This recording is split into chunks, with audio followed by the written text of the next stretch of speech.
ওই মানুষটা নামাজ কালাম দুনিয়াতে করতো না, মার রাব্বুকা প্রশ্ন শুরার সাথে সাথে লা আদ্রি লা আদ্রি লা আদ্রি, আমি কিছু জানি না, আমি কিছু জানি না, শুধু এই কথাগুলি বলবে।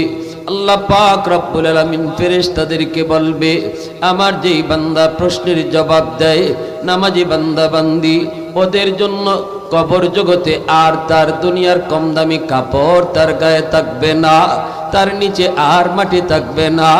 না না, দুনিয়ার কাফনের কাপড় সরায়া জান্নাতি কাপড় তারে পরায় দাও। নিচে আর মাটি নয়, নিচে তার জান্নাতি বিছানা তোমরা বিছায় দাও। আলবিসুহু মিনাল জান্নাহ আফরিশুহু মিনাল জান্নাহ ওয়াফতাহু বাবান ইলাল জান্নাহ, এবং জান্নাতে